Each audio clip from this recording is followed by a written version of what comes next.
18 जुलाई को होने वाले राष्ट्रपति चुनाव को लेकर पश्चिम बंगाल के मुख्यमंत्री ममता बनर्जी ने कल विपक्ष की बड़ी बैठक बुलाई। इस बैठक में कांग्रेस पार्टी सहित अन्य दलों को भी न्योता भेजा गया है। बैठक में कांग्रेस पार्टी ने शामिल होने के संकेत दिए हैं। कांग्रेस से मल्लिकार्जुन खड़गे इस बैठक में शामिल हो सकते हैं। वहीं लेफ्ट को भी इस बैठक में आने का न्योता भेजा गया था, लेकिन अभी तक इस बैठक में आने का उनका कोई फैसला नहीं हुआ है। इस सिलसिले में आज ममता बनर्जी ने एनसीपी अध्यक्ष शरद पवार से भी मुलाकात की। पीएम नरेंद्र मोदी के 10 लाख रोजगार देने वाली योजना के ऐलान के बाद भारत के रक्षा मंत्री राजनाथ सिंह ने रक्षा के क्षेत्र में अग्निपथ भर्ती योजना का ऐलान कर दिया। इस योजना के तहत 4 साल के लिए तीनों सेनाओं में युवाओं की भर्ती होगी। भारतीय सेना की तीनों शाखाओं थल सेना, नौसेना और वायुसेना में युवाओं की बड़ी संख्या में भर्ती के लिए नई स्कीम लॉन्च की गई। इस स्कीम के तहत नौजवानों को सिर्फ 4 साल के लिए डिफेंस फोर्स में सेवा देनी होगी। सरकार ने यह कदम तनख्वाह और पेंशन का बजट कम करने के लिए उठाया है और इसकी पहली भर्ती 90 दिन में होनी है। मैं समझता हूँ कि इतनी शानदार इस स्कीम को संदेह के नजरिए से मत देखिए। इस देश की राष्ट्रीय सुरक्षा व्यवस्था को सुनिश्चित करने के लिए ही यह कदम उठाया गया है। हमारी यूथफुलनेस हो हमारी फोर्स के अंदर, इस बात को ध्यान में रखकर यह फैसला लिया गया है।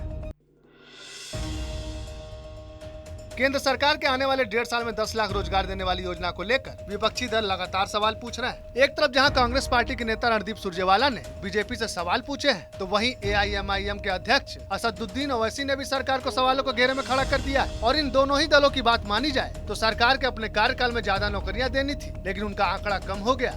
इस देश में 50 साल की सबसे भयंकर बेरोजगारी है। 75 साल में सबसे निचले पायदान पर रुपया गिरकर अब 78 रुपया 28 पैसे टू $1 हो गया है। इस देश में 28 लाख सरकारी नौकरियां खाली पड़ी हैं।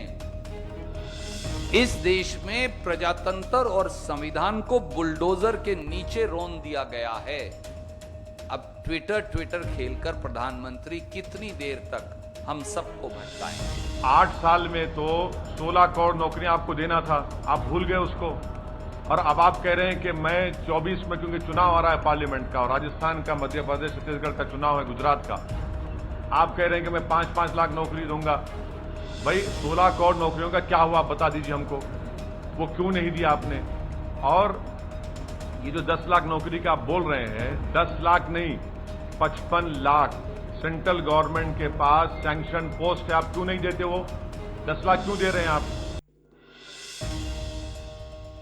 उत्तर प्रदेश में जल्द ही यूपी पुलिस में 40,000 पदों पर भर्तियां शुरू होंगी। अपर मुख्य सचिव गृह अवनीश अवस्थी ने कहा कि पुलिस विभाग में लगभग 40,000 और पदों पर चयन की प्रक्रिया चल रही है। इसमें से रेडियो शाखा के तहत 2430 पदों पर चयन के लिए लिखित परीक्षा जल्द आयोजित की जाएगी। उन्होंने बताया कि कांस्टेबल एवं समकक्ष पदों के लिए 26,382, कांस्टेबल पीएससी के 8,540, जेल वार्डन के 1,582 एवं अन्य पदों पर भर्ती के लिए अधियाचन पुलिस भर्ती एवं प्रोन्नति बोर्ड को मिल चुका है। बोर्ड जल्द ही भर्ती प्रक्रिया शुरू करेगा। आजम खान की जमानत याचिका के मामले में रामपुर की जिला अदालत में सुनवाई हुई। आजम खान पर आरपीएस स्कूल की बिल्डिंग के फर्जी सर्टिफिकेट मामले में मुकदमा दर्ज है। इसके अलावा अब्दुल्ला आजम भी एमपी एमएलए कोर्ट में पेश हुए। अब्दुल्ला 2 जन्म प्रमाण पत्र के मामले में कोर्ट में पेश हुए। इस दौरान उन्होंने कहा कि जो साफ सुथरी छवि के हैं लोग उसे चुने और जो ईमानदार है उनके बीच का है।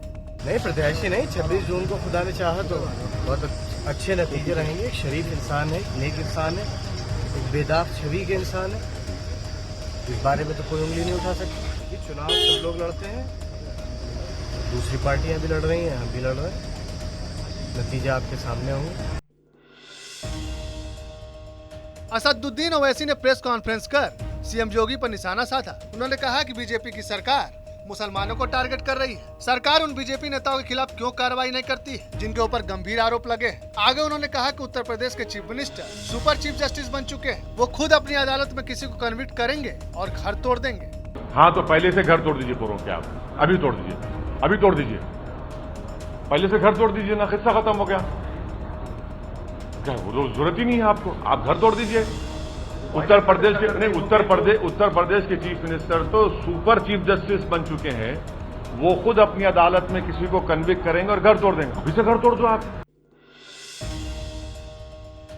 पटियाला हाउस कोर्ट ने पंजाब पुलिस को लॉरेंस बिश्नोई की गिरफ्तारी के लिए मंजूरी दे दी है। लॉरेंस बिश्नोई को आज आर्म्स एक्ट से जुड़े दूसरे मामले में दिल्ली पुलिस की स्पेशल सेल की 4 दिन की रिमांड खत्म होने पर पटियाला हाउस कोर्ट में पेश किया गया था। आपको बता दें 29 मई को हुई सिद्धू मूसेवाला की हत्या मामले में पंजाब पुलिस लॉरेंस बिश्नोई से पूछताछ कर सकती है। आज जो पंजाब पुलिस है उसने पटियाला हाउस कोर्ट के अंदर में 2 एप्लीकेशन लगाई थी, जिसके अंदर उन्होंने फर्स्ट ऑफ ऑल बोला था कि इसके अंदर अरेस्ट करने की परमिशन दी जाए, और सेकंड एप्लीकेशन थी कि लॉरेंस बिश्नोई को जो है यहाँ से ट्रांजिट रिमांड में पंजाब ले जाने की परमिशन दी जाए।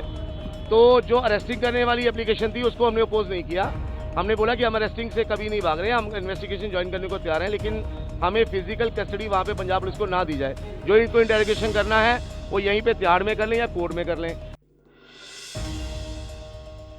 उत्तराखंड विधानसभा में आज बजट सत्र पेश हुआ। उत्तराखंड की 5वीं विधानसभा का दूसरा सत्र आज से शुरू हो गया है। इस दौरान वित्त मंत्री प्रेमचंद अग्रवाल ने सदन में बजट पेश किया। आपको बता दें धामी सरकार ने विधानसभा में वित्तीय वर्ष 2022-23 के लिए 65,000 करोड़ रुपए का बजट पेश किया है, जिसमें 2022-23 में 20 करोड़ की धनराशि का प्रावधान किया गया है। इसमें से सामुदायिक फिटनेस उपकरण के लिए वर्ष 2022-23 में 10 करोड़ का प्रावधान किया गया है। इसके अलावा 2,812 करोड़ अर्बन योजना के लिए स्वीकृत किए गए हैं।